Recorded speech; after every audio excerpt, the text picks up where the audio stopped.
¿Y si la roca más simple que has visto fuera en realidad luz congelada? No una metáfora, no poesía, no una frase elegante para sonar profundo.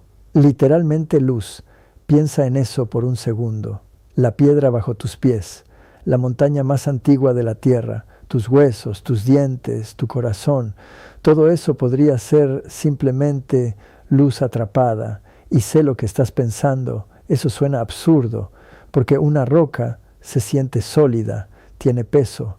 Puedes romper una ventana con ella, puedes sostenerla en la mano y sentir resistencia. La luz no hace eso. La luz atraviesa el espacio como un fantasma. No puedes agarrarla, no puedes encerrarla en una caja, no puedes construir una casa con rayos de sol. Entonces parecen cosas completamente diferentes. Materia por un lado, luz por otro. Y durante miles de años toda la humanidad creyó exactamente eso. Aristóteles lo creyó, Newton también. Incluso los primeros científicos modernos estaban convencidos de que existía una división absoluta entre ambas, porque todo en nuestra experiencia diaria parece confirmarlo. La materia tiene masa, la luz no. La materia ocupa espacio, la luz simplemente pasa, la materia envejece, la luz parece eterna, pero aquí aparece el primer problema. La realidad no está obligada a parecer lógica para criaturas como nosotros, porque evolucionamos para sobrevivir, no para entender el universo. Nuestros sentidos fueron diseñados para detectar peligros, no para percibir la estructura profunda de la existencia. Y cuando finalmente empezamos a mirar más allá de nuestros sentidos, todo comenzó a romperse, porque descubrimos algo incómodo, muy incómodo. Las cosas sólidas no son realmente sólidas, y aquí es donde todo empieza a ponerse extraño. Imagina que tomas una roca y empiezas a dividirla, la rompes en pedazos, luego en polvo, luego en moléculas, luego en átomos. Hasta aquí, todo normal, pero dentro del átomo hay vacío, casi completamente vacío. El núcleo es diminuto. Los electrones están absurdamente lejos comparados con su tamaño. Si un átomo tuviera el tamaño de una catedral, el núcleo sería apenas un grano de arena. Todo lo demás sería espacio vacío. Entonces la primera ilusión cae. La roca no es sólida, solo parece sólida. Pero eso todavía no explica el verdadero misterio, porque incluso si el átomo es vacío, todavía existen partículas, electrones, protones, neutrones. Eso sí debe ser materia real, pensarías, pequeñas bolitas fundamentales de sustancia, algo sólido en el fondo de todo, algo definitivo, pero no, porque cuando los físicos miraron más profundo todavía, las partículas también desaparecieron. No encontraron pequeñas esferas, encontraron vibraciones, ondas, patrones, excitaciones en campos invisibles que llenan todo el universo, y eso cambia absolutamente todo. Porque un electrón no es una mini pelota flotando en el espacio, es una vibración estable, una especie de onda atrapada, y aquí viene la parte perturbadora. La luz también es una vibración, un fotón, la partícula de luz, es simplemente una excitación del campo electromagnético. Entonces aparece una pregunta peligrosa. Si tanto la materia como la luz son vibraciones, ¿cuál es realmente la diferencia entre ellas? Y la respuesta es mucho más pequeña de lo que imaginas. Pero ese no es el verdadero problema. El verdadero problema apareció en 1905, cuando un hombre silencioso, trabajando en una oficina de patentes, escribió una ecuación que destruyó para siempre la frontera entre materia y energía, EmC2. Todo el mundo conoce la fórmula. Muy pocos entienden lo aterradora que realmente es, porque la ecuación no dice que la masa contiene energía, dice que la masa es energía. La misma cosa, no similares, no relacionadas, idénticas, como hielo y agua. Diferentes apariencias, misma realidad. Y de pronto, la roca en tu mano dejó de ser una cosa sólida. Se convirtió en energía estabilizada, energía atrapada en una forma específica. Pero aquí es donde la mayoría de la gente se detiene. Piensan, está bien, la materia es energía. y siguen con su vida, pero no hacen la siguiente pregunta. La pregunta realmente importante: ¿qué tipo de energía? Porque no toda energía es igual. El calor es energía, el movimiento es energía, la electricidad es energía. Entonces, ¿qué energía exacta forma una roca? Y aquí es donde Roger Penrose diría algo que parece casi imposible de aceptar. La materia no es una sustancia, es comportamiento, es un patrón extremadamente estable, una especie de música cósmica que quedó atrapada repitiéndose a sí misma, y mientras más profundizas, más desaparece la idea de cosas, porque al final no encuentras objetos, encuentras campos, campos invisibles extendidos por todo el universo. El campo del electrón, el campo de los quarks, el campo electromagnético, todos están ahí, incluso en el vacío absoluto, incluso en el espacio donde aparentemente no existe nada, y eso significa algo inquietante. El vacío no está vacío, nunca lo estuvo. El universo entero está lleno de actividad invisible, pequeñas fluctuaciones, ondas microscópicas, vibraciones apareciendo y desapareciendo constantemente, como un océano invisible debajo de toda la realidad, y nadie habla suficiente sobre esto, porque destruye nuestra intuición más básica, la intuición de que algo está hecho de materia sólida. No, todo parece emerger de patrones fluctuantes en campos invisibles, incluso tú, incluso tus pensamientos, incluso este momento.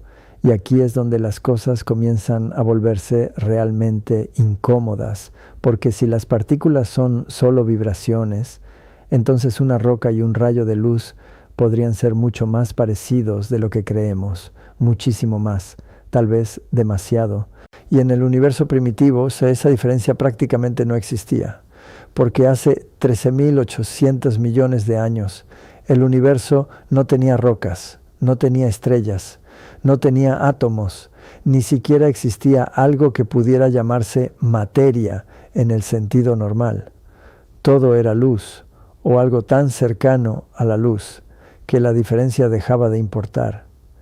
Imagina un universo tan caliente que ninguna estructura puede sobrevivir, no existen objetos, no existen formas, solo energía pura chocando consigo misma a velocidades imposibles, fotones golpeando partículas, partículas desapareciendo, nuevas partículas naciendo inmediatamente después, creación, destrucción, creación otra vez, sin pausa, sin estabilidad, sin materia sólida. Era como un océano de fuego cuántico donde nada podía quedarse quieto el tiempo suficiente para convertirse en algo.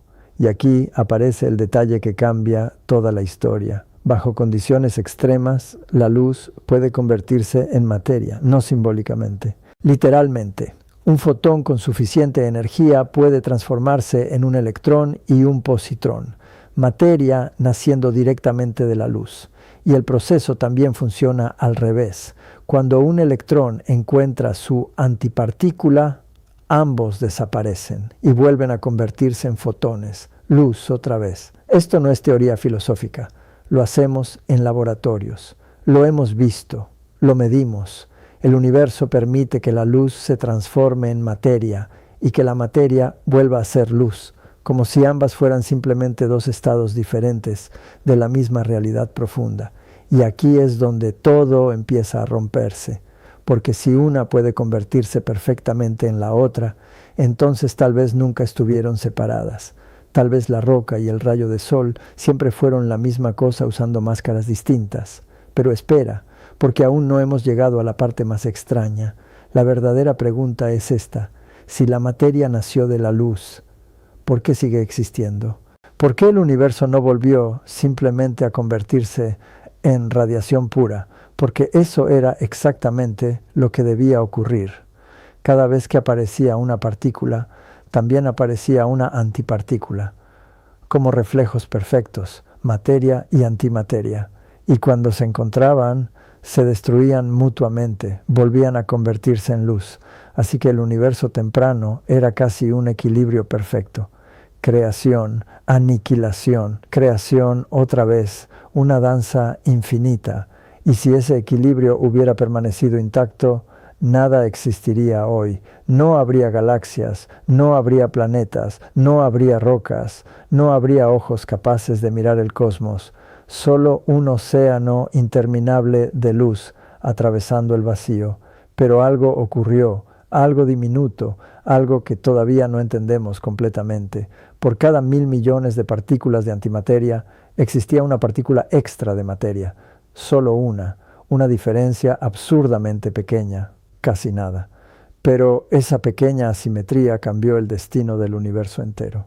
Porque después de la gran aniquilación, después de que casi toda la materia desapareciera convertida nuevamente en luz, ese pequeño exceso permaneció. Y ese resto es todo lo que ves hoy, cada estrella, cada océano, cada montaña, cada persona que ha existido. Todo proviene de ese desequilibrio microscópico ocurrido en el universo temprano. Somos los sobrevivientes de una guerra entre luz y luz, y eso debería darte vértigo, porque significa que tu cuerpo, tu cerebro, tu identidad, son residuos cósmicos, luz que no encontró con qué aniquilarse. Pero nadie habla realmente de esta parte, porque cambia completamente la manera en que entiendes la existencia. La materia deja de sentirse permanente, empieza a sentirse accidental, temporal, como un patrón extraño que el universo permitió por un instante. Y aquí es donde Roger Penrose se vuelve tan fascinante, porque Penrose nunca miró la realidad como una colección de objetos, la veía como geometría, patrones, estructuras matemáticas organizándose en formas estables, no cosas, configuraciones, y cuanto más avanzó la física, más empezó a parecer que tenía razón, porque incluso la masa, esa propiedad que hace que una roca tenga peso, podría no ser algo fundamental, podría surgir simplemente de cómo ciertas vibraciones interactúan con el espacio-tiempo.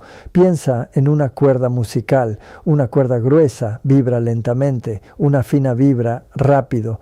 Ambas son vibraciones, la diferencia está en el patrón. Y quizás la materia funciona igual. Un electrón sería un patrón de vibración específico, un quark otro, un fotón otro distinto, todos hechos de la misma realidad profunda, todos comportándose de formas diferentes según cómo vibra el campo. Y aquí es donde las palabras empiezan a fallar, porque nuestro cerebro evolucionó para pensar en objetos. Mesas, rocas, árboles, cuerpos, no para pensar en patrones autoestables de excitaciones cuánticas emergiendo de campos invisibles.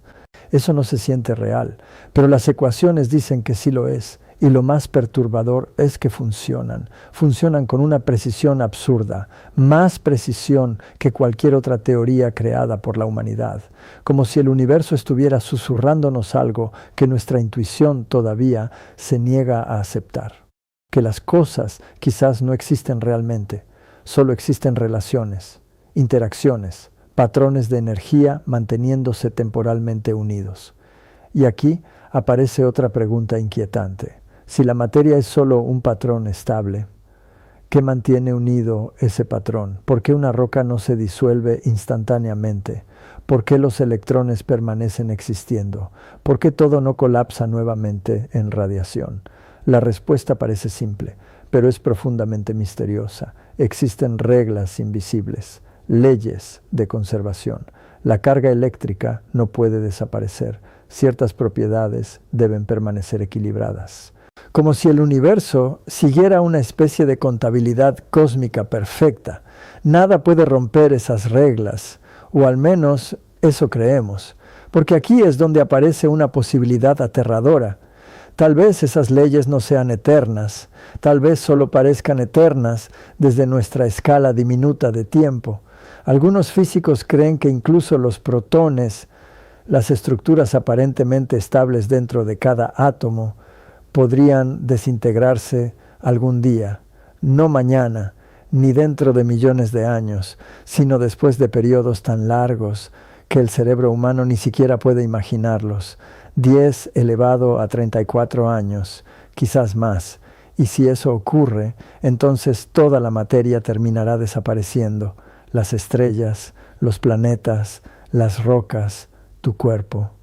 Todo volverá lentamente a convertirse en radiación, como si el universo estuviera deshaciendo el camino de regreso al principio, como si toda materia fuera solo luz prestada temporalmente. Y aquí viene la pregunta realmente incómoda. Si todo eventualmente regresará a ser luz, entonces, ¿qué significa realmente existir?